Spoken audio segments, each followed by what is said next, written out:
महर्षि दयानंद सरस्वती जी ने अमर ग्रंथ सत्यार्थ प्रकाश की रचना की है और इस अमर ग्रंथ का स्वाध्याय हम सभी प्रतिदिन नियमित रूप से करते हैं।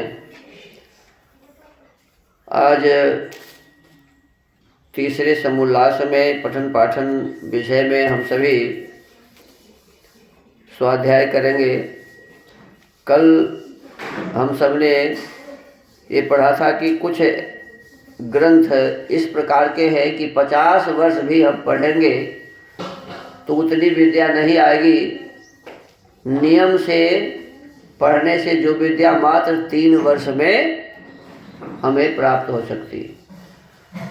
तो स्वामी जी कहते हैं कि अष्टाध्यायी को हमें पढ़ना चाहिए नियम से, और 1.5 वर्ष में प्रथमावृत्ति और द्वितीयावृत्ति अर्थात काशिका हो जाता है, और 1.5 वर्ष महाभाष्य में लगाते हैं तो 3 वर्ष में हम व्याकरण के अच्छे विद्वान बन सकते हैं। कितने दिनों में? यदि ठीक से 3 वर्ष पढ़ें, लगन के साथ, मन में पढ़ने की इच्छा हो, पढ़ाने वाले अच्छे हों, बुद्धिमान हम हैं, पुरुषार्थी हैं, निष्कपटी हैं और नित्य पढ़ते हैं, नियमित रूप से पढ़ते हैं तो 1.5 वर्ष में प्रथमावृत्ति और द्वितीयावृत्ति और 1.5 वर्ष में महाभाष्य हम पढ़ सकते हैं। तो इस प्रकार से 3 वर्ष में हम व्याकरण के विद्वान हो जाएंगे। जो व्याकरण के विद्वान हैं उनको कहते हैं वैयाकरण। क्या कहते हैं? वैयाकरण। समझ रहे हैं कि नहीं? वैयाकरण। तो हम वैयाकरण बन सकते हैं। अब जब वो पढ़ लिया, इसके पश्चात में हम अन्य विषय वस्तु पढ़ेंगे तो उतना महत्व माने उतना मेहनत नहीं होगा। क्यों कि अधिक मेहनत होता है किसमें? व्याकरण पढ़ने में। व्याकरण को यदि हम ठीक से पढ़ लिए, व्याकरण को यदि ठीक से पढ़ लिए तो दूसरे ग्रंथ को हम खुद ही अब पढ़ सकते हैं। साधारण सहयोग हमें चाहिए गुरुओं का। तो इस प्रकार से हमें बड़ा मेहनत करके पढ़ना चाहिए। कहते हैं कि चंद्रिका, कौमुदी, सारस्वत, मनोरमा आदि ग्रंथ को 50 वर्ष में पढ़ के भी हम उतनी विद्या नहीं प्राप्त कर सकते जितना अष्टाध्यायी को नियम पूर्वक महाभाष्य तक पढ़ने में मात्र 3 वर्ष में हम प्राप्त कर सकते हैं। आगे कहते हैं महर्षि लोगों का आशय जहाँ तक हो सके वहाँ तक सुगम, जो विद्वान होते हैं, महर्षि ऋषि मुनि होते हैं, उनका आशय क्या होता है कि हमारी बात को लोग सुगमता से समझ ले, और जिसके ग्रहण में समय थोड़ा लगे, इस प्रकार का होता है। और क्षुद्राशय लोग जो होते हैं उनकी मनसा ऐसी होती है कि जहाँ तक बने वहाँ तक कठिन रचना करनी चाहिए कि दूसरा पढ़ ही न सके। जो क्षुद्राशय लोग होता है इस प्रकार की रचना करते हैं कि दूसरा पढ़ ही न सके, जान ही न सके, तो कठिन रचना करनी ऐसी होती है कि जहाँ तक बने वहाँ तक कठिन रचना करनी, जिसको बड़े परिश्रम से पढ़ के अल्प लाभ उठा सकें, जैसे पहाड़ का खोदना और कौड़ी का लाभ होना। पहाड़ को खोदो, एक तो कौड़ी मिल गया तो कोई लाभ हुआ? तो जो क्षुद्राशय व्यक्ति होते हैं उसके ग्रंथ इसी प्रकार के होते हैं। और जो ऋषि के ग्रंथ हैं वो कैसे होते हैं? कहते आर्ष ग्रंथों का पढ़ना ऐसा है कि जैसा एक गोता लगाना और बहुमूल्य मोतियों का पाना। डुबकी लगाया समुद्र में, एक गोता और मोती मिल गया। तो ये है विद्वानों के, ऋषियों के आर्ष ग्रंथों के पढ़ने का लाभ। कहते व्याकरण को पढ़ के यास्क मुनि के तो निघंटु और निरुक्त 6 व 8 महीने में। अब देखो व्याकरण तो 3 वर्ष में पढ़ने के लिए कहा ना, 3 वर्ष में हम क्या बन गए? वैयाकरण। अब क्या कहते हैं करने के लिए? तो यास्क मुनि जी एक किताब लिखे, उसका नाम है निघंटु। क्या है? निघंटु। और निरुक्त भी कहते हैं। तो कहते हैं निघंटु और निरुक्त को 6 महीना में या 8 महीना में पढ़ लेना चाहिए। फिर कहते हैं निघंटु और निरुक्त 6 व 8 महीने में सार्थक पढ़े और पढ़ावे, अन्य नास्तिक कृत अमर कोश आदि में अनेक वर्ष व्यर्थ न खोवे। अब ये तो है वैदिक कोश, जिसको हम लोग शब्द कोश कहते हैं, डिक्शनरी। अंग्रेजी में क्या कहते हैं जी? डिक्शनरी। जिसको आप डिक्शनरी कहते हैं उसी को संस्कृत भाषा में, लौकिक संस्कृति में अमर कोश कहते हैं। क्या कहते हैं, उसमें भी शब्द के अर्थ बताए गए हैं। और वैदिक भाषा में जो ग्रंथ है उसको कहते हैं निघंटु निरुक्त। क्या कहते हैं, निघंटु निरुक्त। तो निघंटु को निरुक्त को 8 महीना में पढ़ने के लिए कहा है और अमरकोश को नहीं पढ़ने के लिए कहा है। अमरकोश पढ़ने से बुद्धि तीव्र नहीं होती, तो इसीलिए कहा कि इसमें व्यर्थ समय न लगावे, इसके बदले क्या पढ़ें, निघंटु और निरुक्त। फिर कहते हैं तदनंतर पिंगलाचार्यकृत छंदो ग्रंथ। अब छंद शास्त्र है, क्या जी, छंद शास्त्र। गायत्री जैसे जिसमें एक में 24 अक्षर होता है, एक में 28 अक्षर होता है, फिर 32 अक्षर होता है, 36 अक्षर होता है, 44 अक्षर होता है। तो ये जो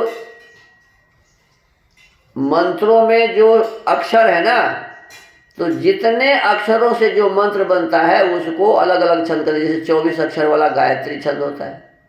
24 अक्षर वाला कौन सा छंद होता है, तो कहते हैं छंद शास्त्र पिंगलाचार्यकृत। पिंगलाचार्य एक बहुत बड़े विद्वान हुए, उन्होंने लिखा है छंद शास्त्र, कहते हैं उसको पढ़ना चाहिए। कहते हैं तदनंतर पिंगलाचार्य के छंदों ग्रंथ जिससे वैदिक लौकिक छंदों का परिज्ञान, नवीन रचना और श्लोक बनाने की रीत भी यथावत सीखें। नया नया श्लोक हम बना सकते हैं यदि छंद शास्त्र पढ़ लिए तो। छंद शास्त्र पढ़ने वाला क्या करेगा जी, नया नया बढ़िया बढ़िया श्लोक बना सकता है। कहते हैं श्लोक बनाने की रीत भी यथावत सीखें। इस ग्रंथ और श्लोकों की रचना तथा प्रस्तार को 4 महीने में सीख पढ़ा सकते हैं। देखो 4 महीना में ये सीख लेना चाहिए। नियम से पढ़ोगे तो थोड़े ही दिन में विद्वान बन जाओगे। फिर कहते हैं वृत्त रत्नाकर आदि अल्प बुद्धि कल्पित ग्रंथों में अनेक वर्ष न खोवे। अब इसी का एक किताब है वृत्त रत्नाकर, कहते हैं ये अल्प बुद्धि वाले लोगों ने लिखा है, इसको नहीं पढ़ना चाहिए, इसके पढ़ने से ज़्यादा ज्ञान नहीं होने वाली। फिर कहते हैं तत्पश्चात मनुस्मृति। कौन सी स्मृति, इस सृष्टि में सबसे पहला राजा हुआ था मनु। उन्होंने एक किताब लिखी है जिसका नाम है संविधान, भारतीय संविधान, उस जब आर्यावर्त का संविधान। तो उस मनुस्मृति को भी कब पढ़ने के लिए कहते हैं। फिर वाल्मीकि रामायण जो अभी हम लोग पढ़ते हैं ना, वाल्मीकि रामायण, तो इस वाल्मीकि रामायण, फिर महाभारत। और महाभारत में कहते हैं खास करके उद्योग पर्वांतर्गत विदुर नीति को जरूर पढ़ लेना चाहिए। उद्योग पर्व में विदुर नीति है, विदुर जी बहुत ही सुंदर उपदेश दिए हुए हैं। कहते विदुर नीति आदि अच्छे अच्छे प्रकरण जिनसे दुष्ट व्यसन दूर हो और उत्तमता सभ्यता प्राप्त हो, वैसे को काव्य रीति से अर्थात पदच्छेद, पदार्थोक्ति, अन्वय, विशेष्य विशेषण और भावार्थ को अध्यापक लोग जनावें और विद्यार्थी लोग जानते जाएं। इनको 1 वर्ष के भीतर पढ़ लें। 1 वर्ष में ही क्या क्या पढ़ने के लिए कह रहे हैं जी, मनुस्मृति, वाल्मीकि रामायण, महाभारत के विभिन्न जो अच्छे अच्छे प्रकरण हैं, इसको विशेष रूप से पढ़ने के लिए कहते हैं। और इसके पश्चात फिर है तदंतर पूर्व मीमांसा, वैशेषिक, न्याय, योग, सांख्य और वेदांत, अर्थात जहाँ तक बन सके वहाँ तक ऋषिकृत व्याख्या सहित अथवा उत्तम विद्वानों की सरल व्याख्या युक्त 6 शास्त्रों को पढ़े पढ़ावें। इनको 6 शास्त्र कहते हैं, योग, सांख्य, न्याय, वैशेषिक, वेदांत, मीमांसा। तो इन 6 को पढ़ने के लिए कहते हैं। और इस पर जो ऋषियों के भाष्य हैं उसको पढ़ने के लिए कहते हैं, अच्छे विद्वानों के भाष्य को पढ़ने के लिए कहते हैं। 6 शास्त्रों को पढ़े पढ़ावे, परंतु वेदांत सूत्रों के पढ़ने के पूर्व, वेदांत सूत्र पढ़ने से पहले कहते हैं कि 11 उपनिषद जरूर पढ़ लीजिए। कहते हैं ईश माने ईशोपनिषद, केन माने केनोपनिषद, कठ माने कठोपनिषद, प्रश्न माने प्रश्नोपनिषद, मुंडक माने मुंडकोपनिषद, मांडुक्य माने मांडुक्योपनिषद, ऐतरेय उपनिषद, तैतरीय उपनिषद और छांदोग्य उपनिषद। और फिर वेदारण्यक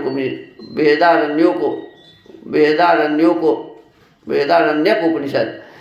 इन यहाँ 10 उपनिषद का नाम है, एक श्वेता स्वतर नहीं है इसमें, तो ये भी तो इन उपनिषदों को पढ़ के 6 शास्त्रों के भाष्य वृत्ति सहित सूत्रों को 2 वर्ष के भीतर पढ़ावे और पढ़ लेवे।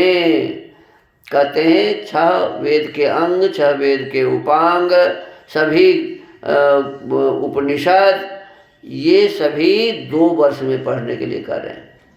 तो हमें इस प्रकार से पढ़ाई लिखाई करनी चाहिए और पढ़ाई लिखाई करने से हम बहुत अच्छे विद्वान बन सकते हैं। आगे कहते हैं पश्चात 6 वर्षों के भीतर 4 ब्राह्मण ग्रंथ अर्थात ऐतरेय, शतपथ, साम और गोपथ ब्राह्मणों के सहित 4 वेदों के स्वर, शब्द, अर्थ, संबंध तथा क्रिया सहित पढ़ना योग्य है 6 वर्षों में। कितने वर्षों में?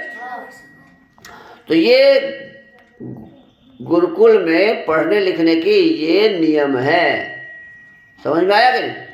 गुरुकुल में पढ़ने लिखने के ये नियम है। इस नियम से जब हम पढ़ाई करेंगे, ये मैकॉले की शिक्षा पद्धति थी।